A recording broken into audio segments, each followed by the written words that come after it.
Hello, everyone, and welcome to today's webinar, Winning the Transformation Battle, Experts on How to Overcome the 70% Failure Rate. I'd now like to introduce Oliver Shaw, the Chief Executive Officer at Orgvue. Oliver, take it away. So, good morning and good afternoon. I have the pleasure of having a very eminent panel with me today to discuss the idea of winning the transformation battle. So if I can start first of all by welcoming Danielle Feinblum.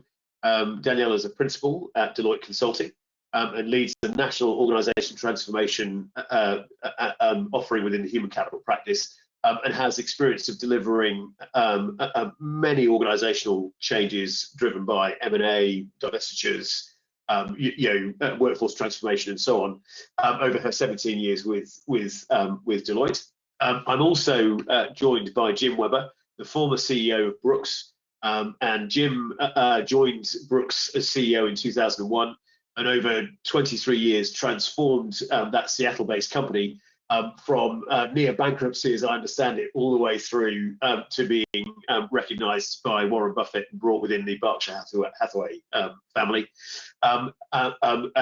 Jim has exposed that story in writing so that we can join that and hopefully we can expose some of those lessons and learnings today. And finally, I'd like to introduce you to Flyvbjerg, Professor Emeritus at Oxford University, and Willem Kan Ramazan, Professor and Chair in Major Program Management at the IT University of Copenhagen. The simple way to introduce Bent is that he is the most cited scholar in the world in project and program management, and is advisor to governments and Fortune 500 companies, and speaks to some of the foundations of delivering the largest projects and portfolios in the world.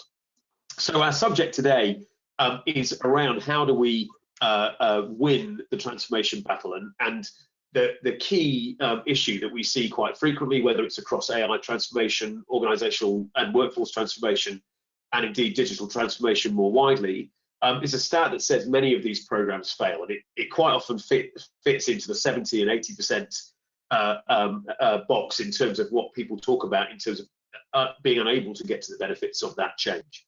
And for me, it's really interesting for us to peel that back and try and understand what is going underneath the surface, and that's critical because I think we'd all agree that change is happening more rapidly, and I think there's an acceleration of nearly double the amount of organizational change happening in our clients pre-pandemic and post-pandemic.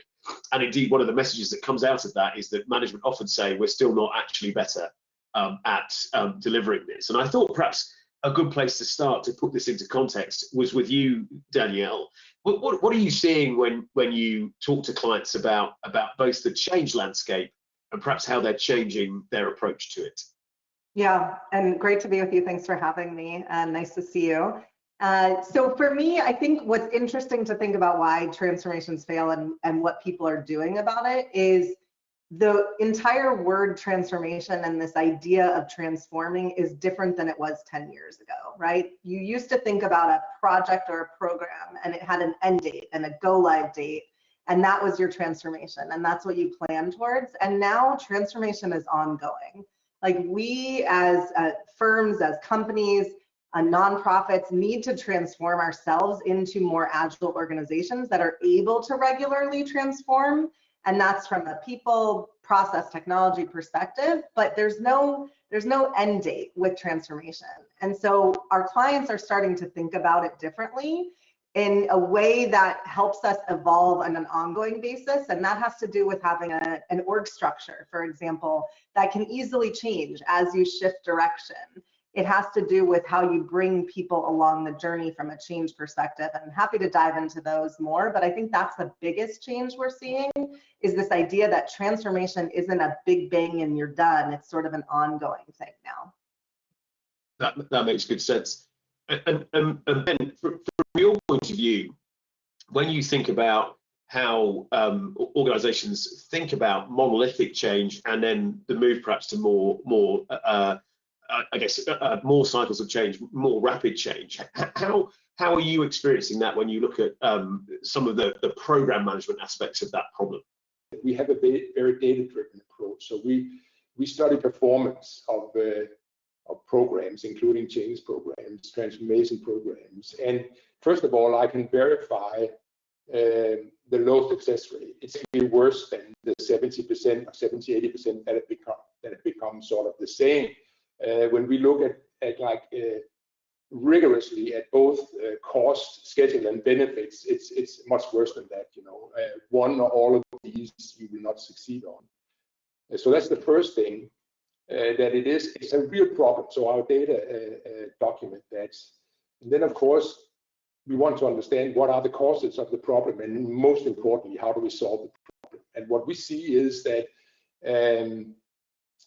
one of the main causes that I think is especially important in this forum is that often top management loses interest. You know, the attention span of top management is often fairly short, and they might have a lot of interest and focus on a change program in the beginning, let's say the first 6 to 12 months, and then, you know, they get occupied by other things and the attention wavers, and people that are more junior gets put into place to run the program, and we can see clearly in our data that that's a bad idea. Then the programs start underperforming. So our advice is that if you want to solve the problems with transformational programs, you really got to make up your mind in top management whether you can go the distance or not with the attention from the top management. And if you can't, sometimes you better not do it, because it's just going to sort of peter out. And then you get this continuous transformation where it's not so much continuous transformation, it's just shifting from one wave to the next, and it's not very efficient. So that would be my main point. Don't delegate transformational projects that are important to your organization. Make sure they stay in the C-suite with C-suite attention and backup.